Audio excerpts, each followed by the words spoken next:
Et bah ça y est, première vidéo YouTube concernant la préparation de la MCC, ou plutôt deuxième vidéo parce que je t'ai déjà expliqué ce qui allait se passer dans les prochains mois au niveau de ma préparation physique et comment allait se dérouler la chaîne YouTube.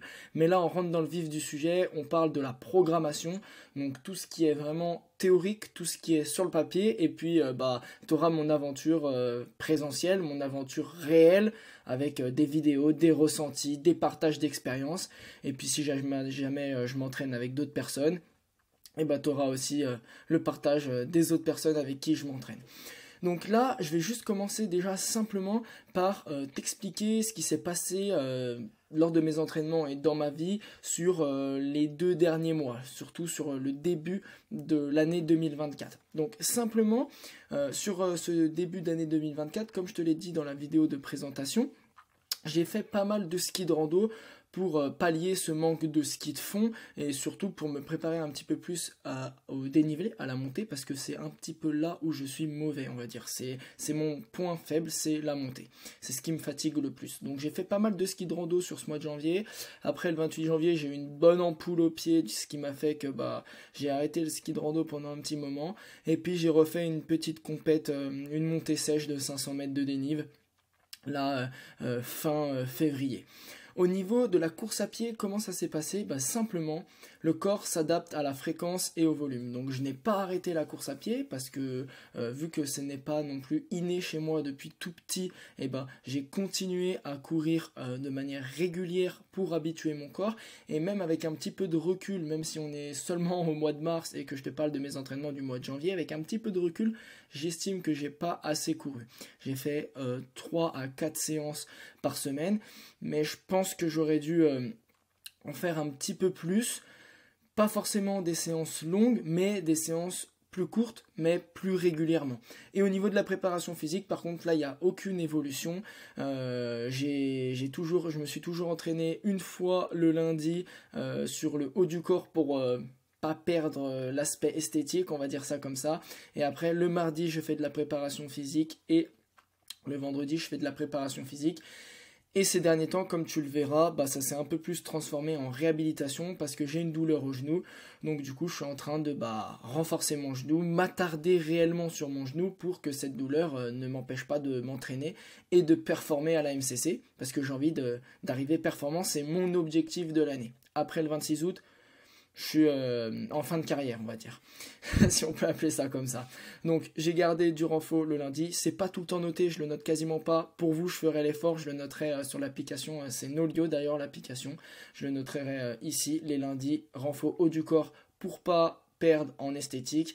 Mardi, Riab plus préparation physique spécifique à mon objectif de trail. Mercredi, jeudi, c'est vraiment axé sport d'endurance. Vendredi, encore de la préparation physique. Et samedi, dimanche, encore axé sport d'endurance. Donc voilà pour ce qui s'est passé ces derniers mois, ces dernières semaines d'entraînement. J'ai commencé à réintégrer le vélo, comme tu peux le voir ici, parce que franchement, je kiffe trop le vélo. Et donc du coup, voilà un peu à quoi ressemblaient mes entraînements dans les semaines passées. Passons à ce qui va se passer dans les semaines et mois à venir. Donc, ce qui va se passer dans les semaines et mois à venir, c'est vraiment pas compliqué. On va garder la même structure au niveau de l'entraînement.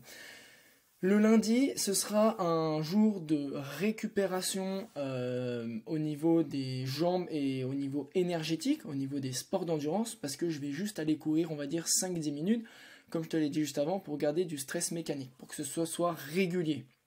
Le corps s'habitue à la fréquence, il ne faut pas avoir peur de courir régulièrement, mais peu de temps, plutôt que courir longtemps, mais peu de fois. Voilà, donc c'est pour ça que j'opte pour cette stratégie en rajoutant 2 petits runs de 5 à 15 minutes le lundi et le mercredi, on y viendra juste après, et le lundi, donc c'est ce petit jour de récup au niveau énergétique. Énergétique, c'est tout ce qui est sport d'endurance, course à pied, vélo, trail, ski de rando, ski de fond, enfin bref, ça dépend de la saison.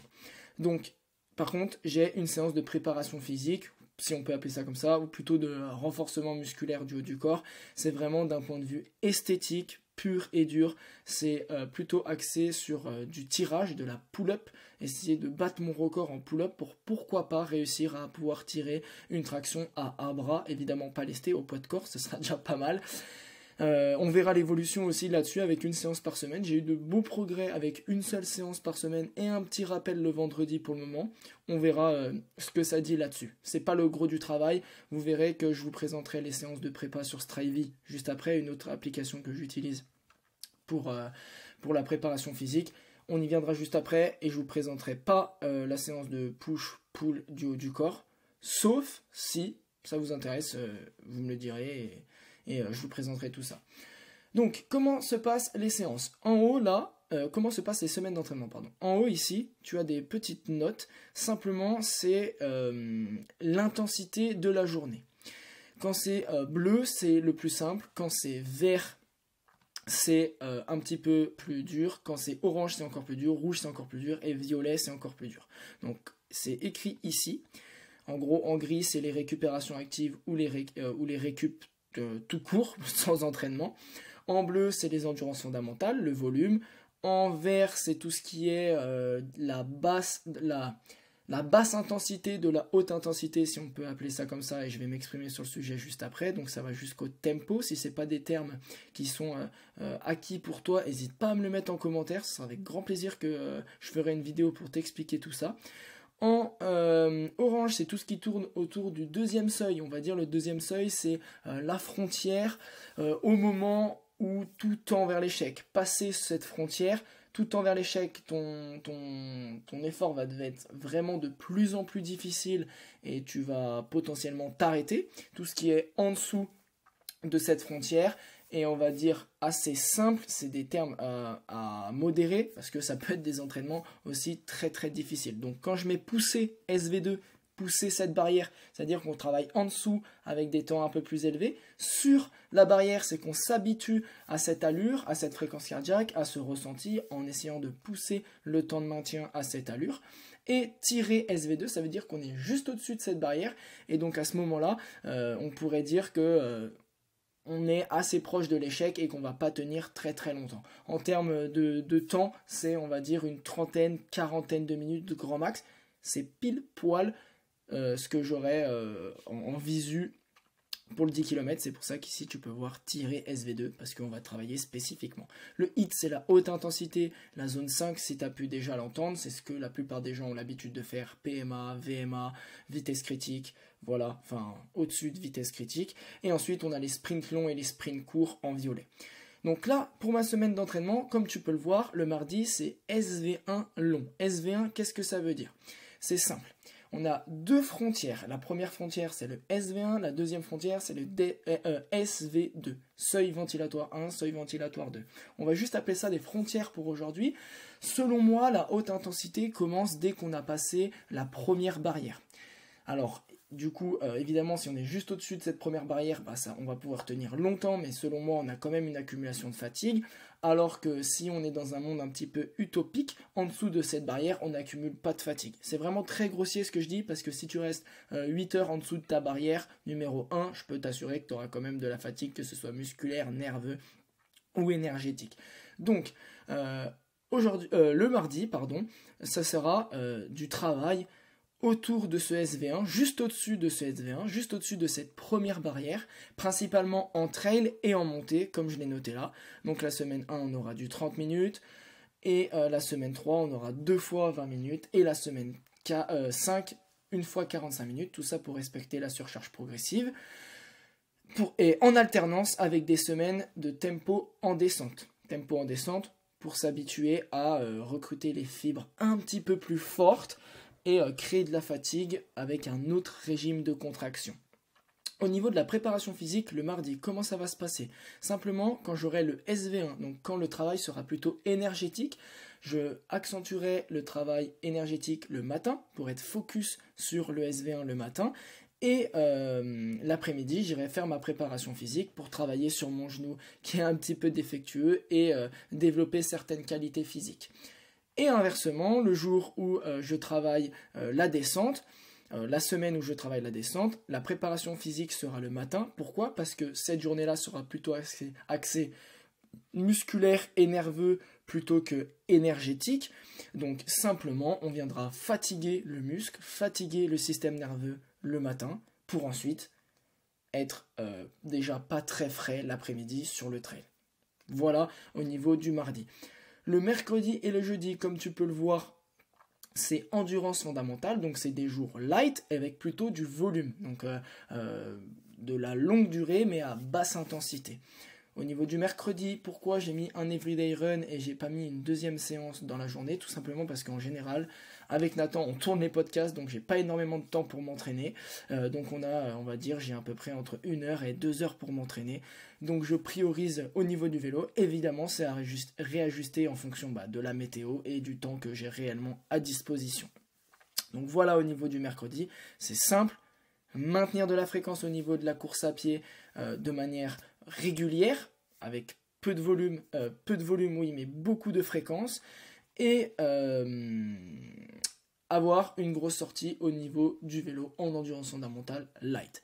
Le jeudi, on aura une alternance, donc ici on est le jeudi 7, on aura une alternance entre du travail à basse intensité et du shunting SV1. Simplement du shunting SV1, je te l'explique très brièvement, c'est-à-dire qu'on va travailler un petit temps au-dessus de cette barrière numéro 1 et un long temps en dessous de cette barrière numéro 1. En gros, c'est ce qu'on pourrait appeler, et ce que j'aime appeler, des intervalles à basse intensité. Voilà, c'est simple. En gros, la différence entre le SV1 long et le shunting SV1, c'est que le SV1 long, on va s'habituer à une faible fatigue pendant un certain temps, contrairement à du shunting SV1 où on va accumuler un petit peu de fatigue et on va essayer de se régénérer, de recycler le lactate dans les muscles. Ça, c'est un petit peu plus complexe, on ne va pas rentrer dans les détails, mais en gros, ce qu'il faut comprendre, c'est que c'est long s'habituer à une certaine intensité,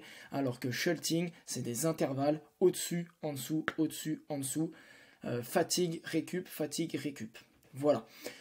Semaine 1, on n'aura que de la basse intensité, du bike et de la route, c'est la vidéo de jeudi qui est passée, et ensuite, la semaine d'après, on aura du 4 fois 3 minutes au-dessus, 7 minutes en dessous, principalement en route. Le vélo, ce sera une séance de basse intensité, mais je m'autoriserai quelques plaisirs à la fin du col accéléré, parce que c'est pas une journée récup non plus, on va dire. Et après, au niveau de ce shunting-là, ce sera pas 4 fois 3 minutes, 7 minutes, ce sera 5 fois 3 minutes, 7 minutes, encore une fois, pour respecter la surcharge progressive. Ce qui est intéressant dans le SV1, là, dans cette séance du mardi et du jeudi, c'est que ça nous permet d'accumuler du volume avec une petite intensité, d'accord, sans créer trop de fatigue. Donc voilà, c'est super intéressant de rajouter du SV1. Moi, j'adore travailler avec du SV1. Ça permet de pas se faire chier, on va dire, au niveau avec que de la basse intensité en zone 1 ou zone 2 de manière constante. Ensuite, le vendredi, la séance la plus importante, la journée la plus importante, tirer SV2. Oui, je n'ai qu'une seule séance de haute intensité dans ma semaine, parce que je préfère me concentrer déjà sur la MCC en me rajoutant un petit objectif au milieu, plutôt que être déjà à bloc sur le 10 km, alors que c'est plutôt un objectif secondaire. Donc tirer SV2, comme je te l'ai expliqué, on a cette barrière numéro 2, à partir de laquelle, dès qu'on la dépasse, tout tend vers l'échec, et ben moi je vais travailler juste au-dessus, essayer de maintenir cet échec jusqu'à quand, et ben voilà, ça pète, et puis au bout d'un moment, il faut maintenir qu'une certaine allure. Donc ce sera le vendredi, tirer SV2, tout le temps le run le matin, tout simplement parce que c'est mon focus. Le run est mon focus, donc je mets le run le matin et la préparation physique l'après-midi, parce que c'est complémentaire à mon sport d'endurance, même si les adaptations sont transversales. Donc, dans les séances du vendredi, je vais te les détailler juste après, tu verras que c'est pas une partie de plaisir. Le samedi et le dimanche, une alternance de bike, une alternance de trail plutôt long et plutôt court, mais bref, c'est du trail et du vélo principalement, pas de la course sur route, vraiment du trail et du vélo, et c'est vraiment plaisir, faire du dénivelé, parcourir de la distance, passer du temps en extérieur, seul ou avec des amis, et découvrir des paysages. Donc là, vraiment, le week-end, c'est full kiff à basse intensité.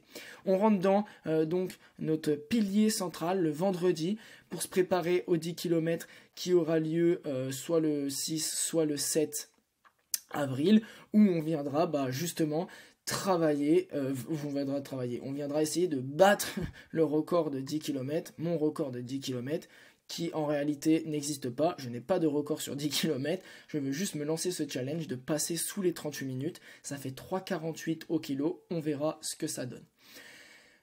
Pour en revenir juste pourquoi j'ai planifié mon 10 km et comment j'ai planifié mon 10 km, c'est-à-dire que pendant 3 semaines j'ai suivi un microcycle où j'ai travaillé juste au ressenti avec certaines allures sur 3-4 km grand max, pas plus. Donc ensuite j'ai programmé au ressenti avec ce que je pense et ce que j'estime être faisable, et donc du coup vous aurez les retours des séances semaine en semaine, voir si je réajuste la programmation, si je garde ce que j'avais prévu.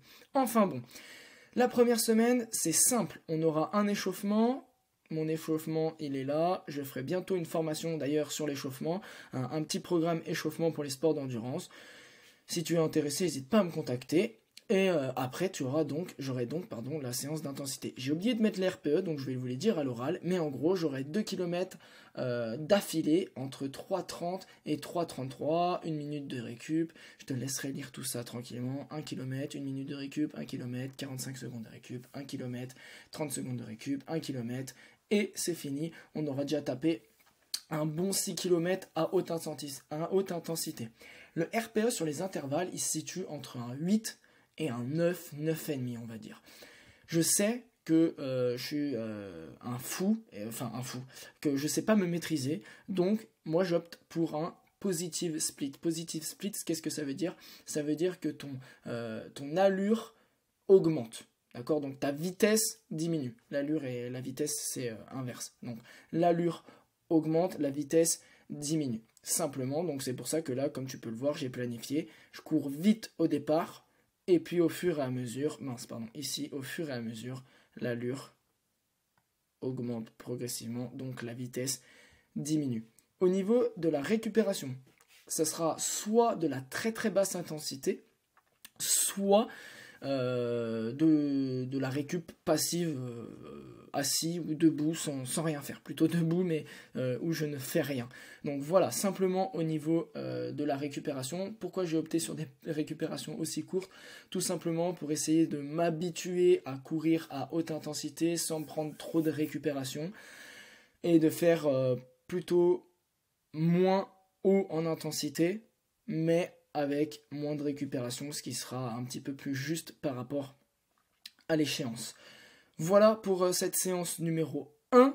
Séance numéro 1, 6 km à haute intensité, plus haut, plus vite et plus haute intensité que ce que je vise réellement sur le 10 km. Et tu vas voir qu'au fur et à mesure qu'on se rapproche de l'échéance, l'allure va augmenter pour se rapprocher de ce qui est réel. Donc la vitesse va diminuer, même si c'est pas de beaucoup.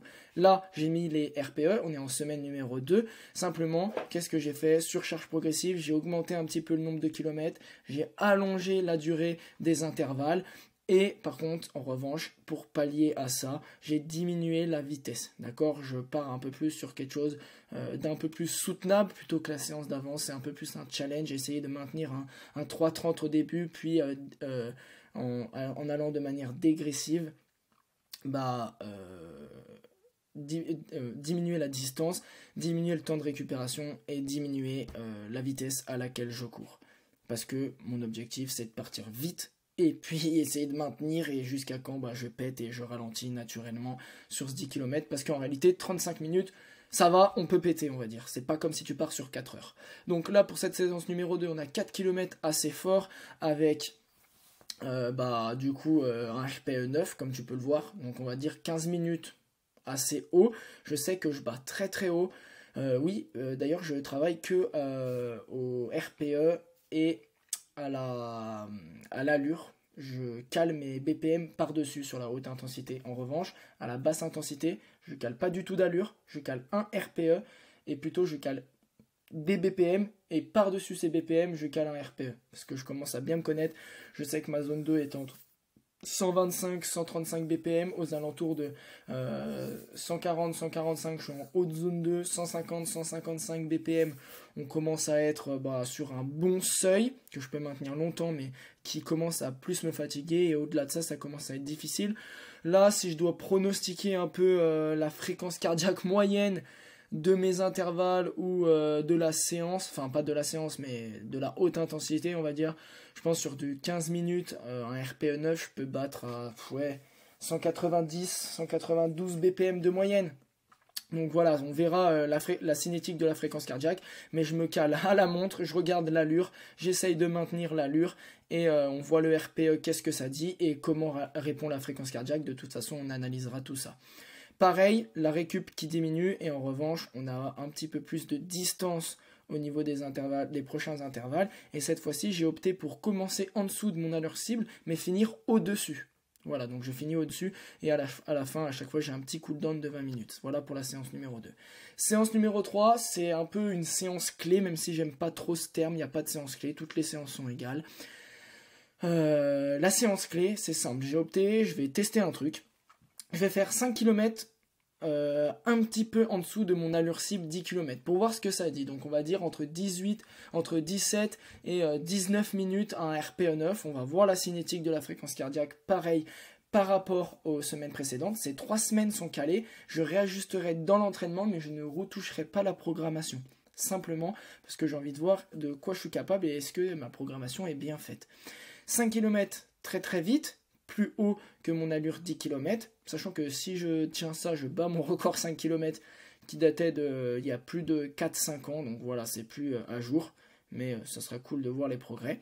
Et ensuite, je prends 20 minutes de récupération, et derrière, j'enchaîne 3 km à mon allure que j'aimerais viser sur le 10 kg, 1 minute de récup, 2 km juste au-dessus de mon allure 10 kg. Donc le RPE, théoriquement, il va augmenter alors que l'allure, elle va aussi augmenter, la vitesse va, elle, diminuer. Voilà au niveau de la séance numéro 3, qui est, on va dire, la séance cible. Celle-ci dictera la suite de ma programmation pour le 10 km, même si au final, il restera deux semaines avant d'y être. Voilà, donc pourquoi j'ai mis ça au milieu? Tout simplement pour faire 5 km très fort, voir au bout de 5 km, est-ce que je me sentirais de continuer comme ça, 2 fois plus long, on va dire, jusqu'à 10 km. Faire un petit point là-dessus, faire vraiment 20 minutes, j'ai mis zone 2, mais ce sera clairement de la zone 1 à un RPE 1, 2. RPE, pour ceux qui ne connaissent pas, c'est un niveau d'effort perçu, voilà, tout simplement, sur une échelle de 1 à 10, 1 très très simple, 10 très très dur. Là, ce sera du 1-2 pendant la récup de 20 minutes, donc très simple. Et voir sous fatigue, est-ce que je suis capable de tenir mon allure 10 km. Pourquoi? Simplement parce que si j'arrive à tenir mes 3 km à 3,48 avec 5 km dans les pattes et 20 minutes de zone 2, d'accord, 20 minutes de fatigue supplémentaire, potentiellement arriver à 8 km non-stop en 3,48, ça devrait être faisable. Voilà au niveau de la séance numéro 3. Et la séance numéro 4 ici et 5 qui sera un rappel. Je n'ai rien mis parce que ça sera dicté en fonction de ces 3 séances-là, voir si les allures tiennent, voir si la fréquence cardiaque tient, voir si le RPE tient, voir si ce que j'ai fait est cohérent, parce que ça sert à rien de planifier non plus trop à l'avance. C'est bien d'avoir des lignes directrices, mais de planifier trop à l'avance, on peut s'enfermer dans quelque chose de trop strict et du coup pas réussir à s'entraîner de manière intelligente. Voilà au niveau des séances clés 10 km, de la programmation au niveau du mois qui arrive, à quoi ça va ressembler. Ici tu peux voir mes volumes au niveau du trail et du dénivelé, enfin niveau course à pied et dénivelé dans la semaine. C'est pas énorme, mais ça me permet de maintenir un volume assez bas, d'accord, avant de repasser sur un format beaucoup plus trail et beaucoup plus axé sur la MCC. Dernière petite chose, la semaine juste avant et les semaines qui suivent le 10 km, qu'est-ce qui va se passer? J'ai déjà ma trame, je reviendrai et je referai une séance un petit peu plus détaillée là-dessus, mais tout simplement, la semaine juste avant le 10 km, vu que c'est pas ma compète numéro 1, je vais rester sur une semaine, on va dire, assez normale. Je vais juste diminuer un petit peu le volume au niveau du dénivelé pour pas être cramé nerveusement et musculairement. Mais je vais garder un SV1 assez long, d'ailleurs quasiment le plus long de la prépa jusqu'ici. Parce que ça ne permet d'accumuler pas trop de fatigue. Je ferai un rappel 2 jours avant. Juste un petit run d'activation la veille et un 30 minutes de bike en récup. Voilà, ce sera dans l'idée, ce sera ça. Je vous donnerai des nouvelles de cette semaine juste avant le 10 km. Et puis la semaine d'après, ce sera une semaine de volume tranquille. Et la semaine encore d'après, je serai sûrement à Saint-Jean-de-Maurienne parce qu'à la fin, on aura un KV, un challenge avec CrossFit Saint-Jean-de-Maurienne. D'ailleurs, si tu es présent, n'hésite pas à me contacter dans les commentaires ou sur Instagram pour participer au KV avec nous. Ce sera avec grand plaisir que on t'accueillera pour faire ce petit challenge tous ensemble.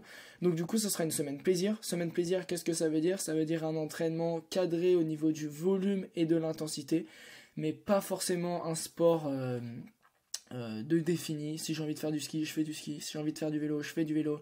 Si j'ai envie de rajouter 30-45 minutes sur mon run, sur ma sortie vélo, je le fais. C'est vraiment plaisir, relax un petit peu de ce mois qui va arriver, ce mois et demi qui va arriver, un peu plus carré, un peu plus cadré, on va dire.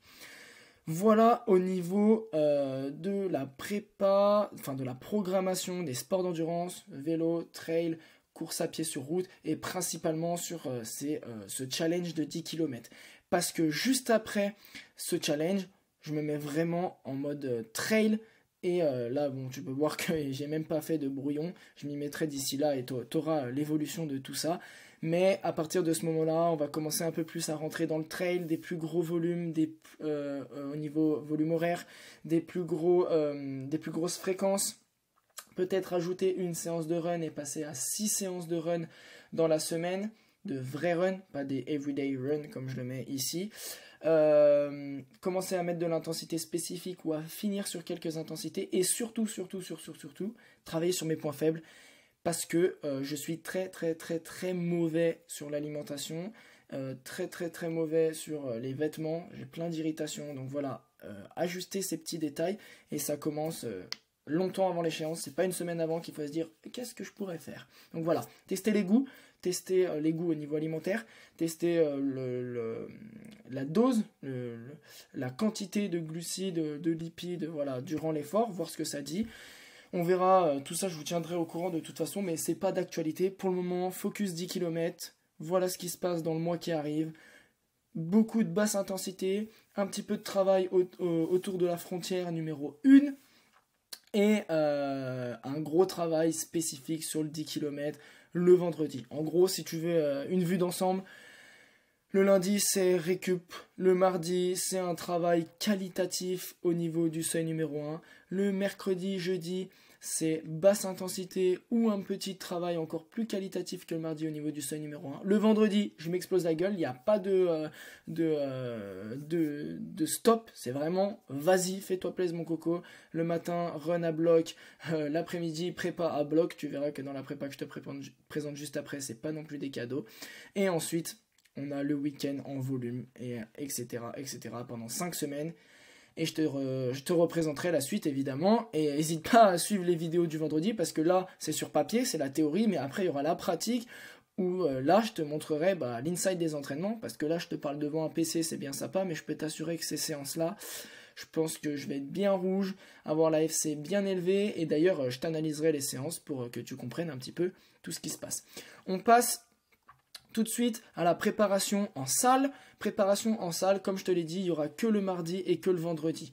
C'est simple, comment j'ai opté ma préparation en salle, c'est quasiment pareil que ma programmation sur les sports d'endurance. Je prends une séance le mardi, je prends une séance le vendredi, je copie-colle, je manage les paramètres et on fait ça pendant 5 semaines. Tout simplement parce que le corps, il s'adapte à la fréquence et il faut lui imposer le stress plusieurs fois avant qu'il s'adapte. Une fois il s'adapte, 2 fois il s'adapte. Au bout d'un moment, il s'adapte très bien. Et il y a même au bout d'un moment où il ne s'adapte plus. C'est pour ça que je fais des cycles avec de la fréquence et de la répétition pour m'adapter. Puis ensuite, je change pour m'adapter à un nouveau stress. Et au fur et à mesure, d'avoir plein de progrès, même si en réalité, tout est transversal. Tout permet de progresser.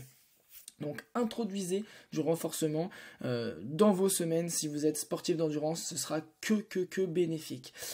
On est parti, donc... Pour les deux séances, ce sera quasiment la même structure, il y aura juste des focus différents. Le mardi, donc là c'est une séance que j'ai déjà réalisée ce mardi-là, donc c'est pour ça que je peux t'en parler. Et celle-ci, elle arrive ce vendredi, donc juste demain, à l'heure où je te parle. Le mardi, c'est simple, on va mettre l'accent sur le genou. Dès le départ, ce sera l'accent sur le genou, la rehab sur le genou, c'est mon numéro 1. Vois la préparation physique comme une jauge FIFA. Au début de ton match, tu es à 100 sur 100, d'accord. Dès que tu as fait un sprint, tu descends à 95, puis à 90, puis à 85, etc. Là, c'est pareil. Mon bloc numéro 1, c'est celui qui va le plus me taxer. C'est celui sur lequel je veux mettre l'accent, là où je vais avoir les réelles adaptations. Et ce bloc numéro 1 aura un impact sur le bloc numéro 2, qui aura un impact sur le bloc numéro 3. Et donc du coup, je ne pourrai pas pousser à 100% la machine sur le bloc numéro 3, sachant que j'ai déjà fait le bloc numéro 1, le bloc numéro 2, et que le matin, j'ai fait la haute intensité en course à pied. Donc encore une fois, on programme de manière intelligente. Le plus important, le focus au départ, et le moins important vers la fin.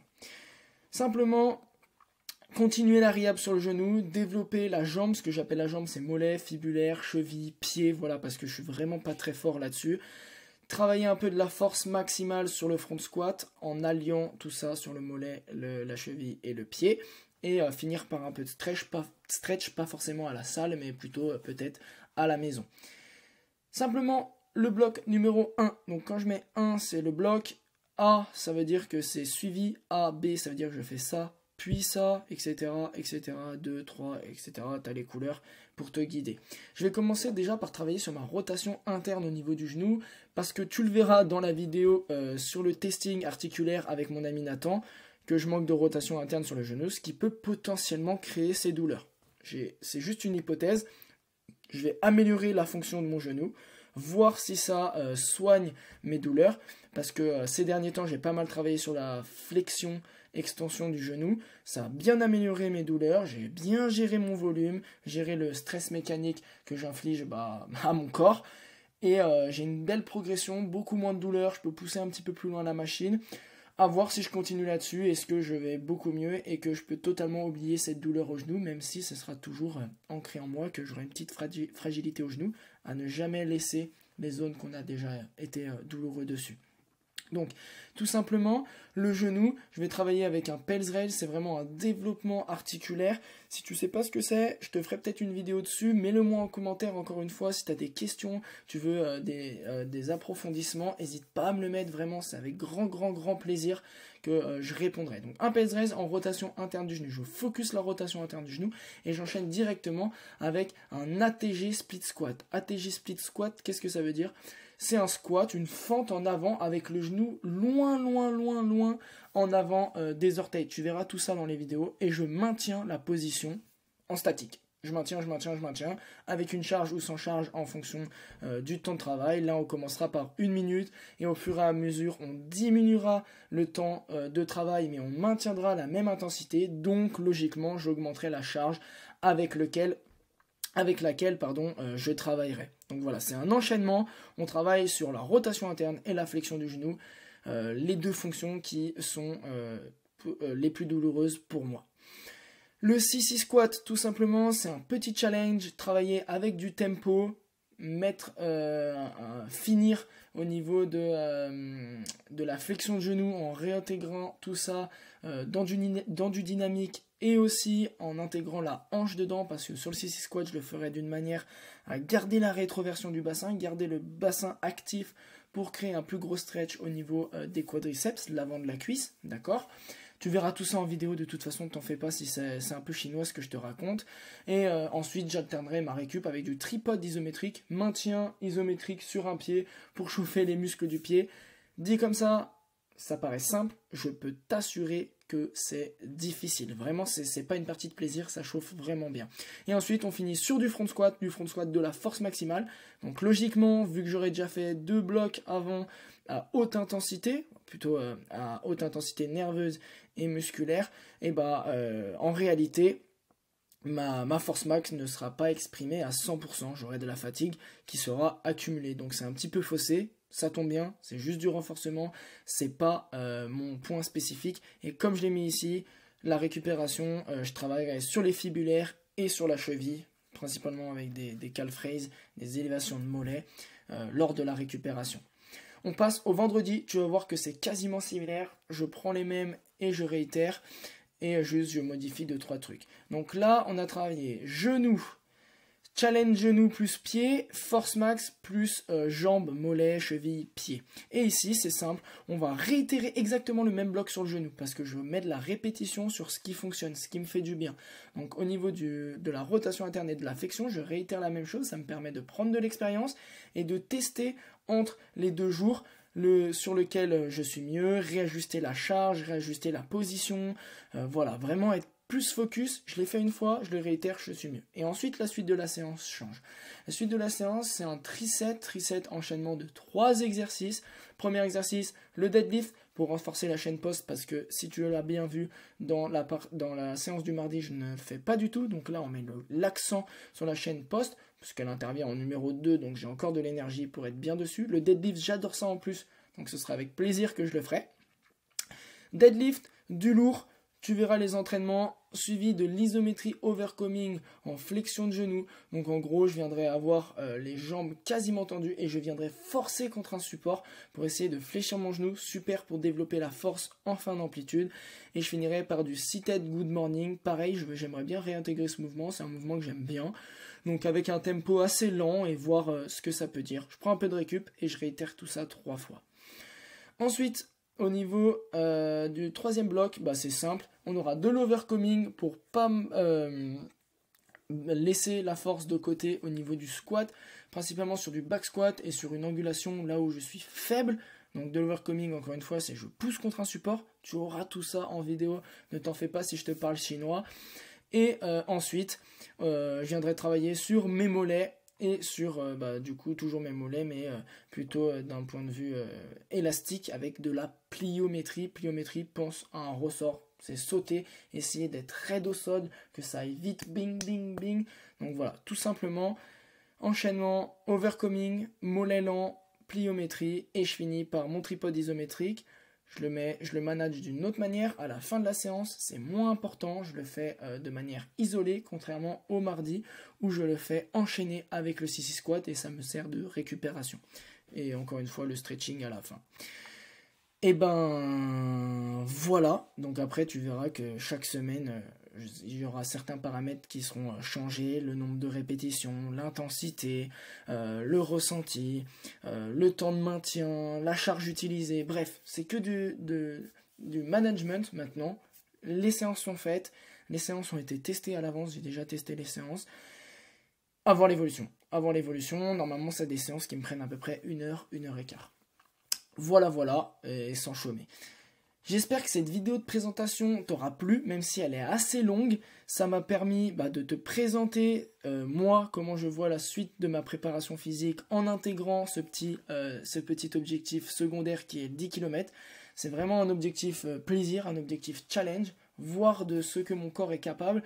Et aussi, ça me permet de travailler à l'opposé de ce que je vais faire tout cet été. Donc c'est sympa aussi de varier un petit peu ces entraînements. Voilà, merci d'avoir écouté toute la présentation. Si tu es arrivé jusque là, vraiment je te remercie parce que c'est vraiment sympa de ta part. Si tu es arrivé jusque là, mets-moi en commentaire. Bonne chance pour la MCC. Voilà, bonne chance pour la MCC et Inch'Allah, moins de 38 minutes au 10 km. Mets-moi ça en commentaire et je serai absolument que tu es arrivé au bout de la vidéo. Donc voilà. Merci encore à toi d'avoir regardé cette vidéo. Si ça t'a plu, commente. T'es pas obligé de me mettre ce que je t'ai dit. Commente-moi ce qui te fait plaisir, les questions que tu as en tête, des sujets que tu as envie que je traite dans des partages et réflexions. Mets-le moi en commentaire, like, partage, et puis à bientôt si on se croise, et puis je te dis à dimanche prochain pour la prochaine vidéo. Et si en attendant tu veux suivre le contenu un peu plus court, et bah rendez-vous sur Instagram, tu auras mes stories, des posts éducatifs, cours d'entraînement, bref, il y aura plein de contenus qui arrivent. Encore merci d'être arrivé jusque là, et puis je te dis à très bientôt.